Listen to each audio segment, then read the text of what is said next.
Au cœur de l'Afrique centrale, entre l'Ouganda et la République démocratique du Congo, s'étend un miroir ancien, le lac Albert. Né des forces profondes de la vallée du Rift, il est l'un des plus majestueux lacs de la région, nourrissant la vie depuis des millénaires. Le peuple l'appelait autrefois Mwitanzige, les tueurs des criquets, en hommage à sa puissance et à ses mystères. En 1864, l'explorateur Samuel Baker le rebaptise lac Albert, en mémoire de prince consort britannique. Mais pour les pêcheurs, les enfants et le sage de rive, ce lac n'a jamais changé de nom. Il est source, refuge et mémoire. Ses eaux profondes abritent des poissons prisés. Ses berges nourrissent les cultures, se reflets rencontrent des orages du ciel et les silences du passé. Car ici, chaque vague charrie une histoire, des commerces, des colonisations, des traditions et de l'espoir. Le lac Albert n'est pas seulement un point sur la carte. Il est le cœur battant d'une région, un géant silencieux dont la beauté et le défi façonnent la vie des milliers de familles.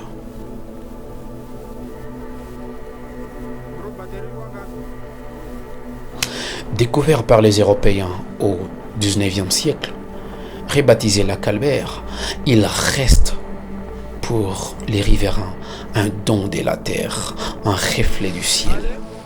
Ces eaux nourrissent les hommes, abritent le poisson rare et dessinent des saisons de tout un peuple.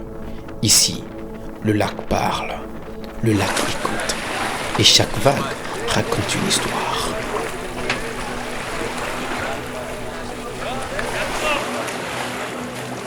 Pourquoi le lac Albert revêt une importance très capitale à la province de l'Ituri, je dirais pas même la province, même la République démocratique du Congo, puisque c'est un patrimoine national grâce auquel les produits que nous avons, les poissons, ça fait vivre la population du littoral. Nous avons le secteur de Bahema Sud, la chefferie de Bahema Banyuagi, le Wagongo, Mankipor, et puis le secteur de Walem Tati, Pitsi, ainsi de suite. Donc toute cette population riveraine, leur vie ne dépend que de la pêche, raison pour laquelle il nous est très nécessaire de bien protéger, je dirais même ces lacs, pour que nos progénitures de demain aient aussi le poisson que nous mangeons aujourd'hui. Mwitanzige, tueur des criquets. Avant le XIXe siècle, selon une croyance ancestrale, des essaims, des criquets auraient péri en tentant de traverser le lac, d'où ce nom tueur des criquets. Albert Nyanza, à partir de 1864, attribué par l'explorateur britannique Samuel Baker à l'honneur du prince Albert de Saxe, Cabourg-Gotha, époux de la reine Victoria, récemment décédé en cette époque. Le lac Mobutu Sese Seko, pendant la présidence de Mobutu Sese Seko, de 1965 à 1997. Ce nom fut donné à l'honneur du président Mobutu Sese Seko dans le cadre de sa politique d'authenticité visant à renommer les lieux et institutions pour refléter l'identité africaine. Et finalement, le lac Albert, le nom que nous connaissons actuellement, retourne à l'appellation donnée par Samuel Baker, utilisée dans les contextes officiels et internationaux. Bien qu'un symbole de la pacification, bien que jouant un rôle si important, aujourd'hui, ce lac Albert fait face à de nombreux défis, dont la surpêche, la surpopulation, absence ou non-applicabilité de règles claires, tensions entre les communautés et dans sa profondeur, un autre enjeu majeur, les pétroles.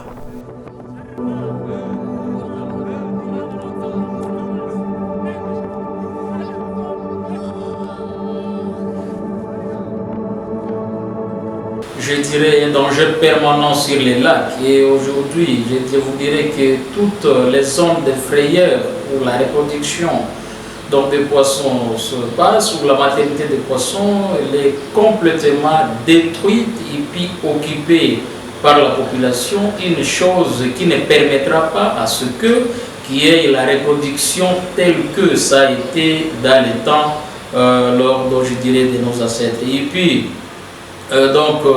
la population habite dans ces zones.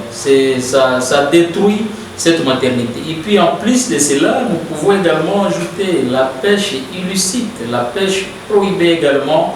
Ça favorise à ce qu'il y ait disparition de plusieurs espèces de poissons qui étaient jadis dans les lacs. Jadis, on avait au moins plus de 47 espèces, mais aujourd'hui, vous n'en trouverez que 17 ou 18 qui existent dans les lacs. Voilà, c'est un danger permanent qui guette les lacs Albert, auquel, pour pallier également au défi de ces dangers, nous avions également remercié les efforts qu'avait déployé le gouverneur militaire de la province de Ituri, le lieutenant-général Tony Kachamaboya, qui avait initié à travers la surveillance de ces lacs, donc l'unité de surveillance qui est appuyée par la force marine.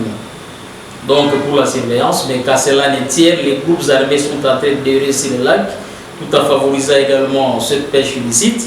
Et nous souhaiterions que les autorités, bien l'autorité puisse encore s'impliquer une fois de plus pour puisse imposer cette surveillance et puis de faire déguerpir des crèmes de force tous ceux-là qui habitent la zone de frayère, laisser un peu la zone de frayère libre pour permettre à ce que le poisson puisse se reproduire à borne et difforme. Évidemment, il y a du pétrole dans notre lac et les informations à notre possession. Quand il y a exploitation de pétrole, il y a des dangers permanents qui guettent l'environnement, la nature, la vie humaine, et ainsi de suite.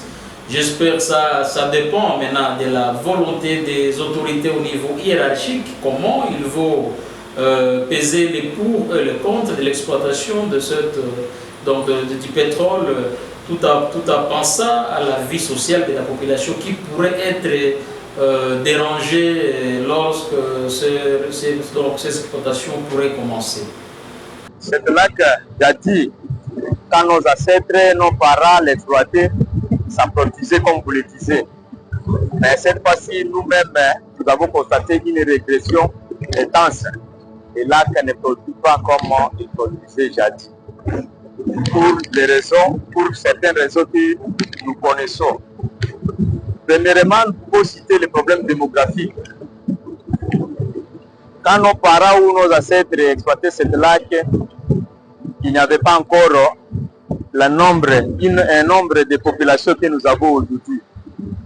Cette fois-ci, la population est augmentée, le nombre de pêcheurs est augmenté, alors que le lac est resté étanche, il ne s'augmente pas, il ne grandit pas. Tout ce nombre de pêcheurs sont concentrés sur ce lac ici. Alors, il y a aussi une des raisons qui fait qu'aujourd'hui, la production diminue. Et puis, il y a aussi le problème de la mauvaise gestion de ces lacs et la non-réglementation de ces lacs.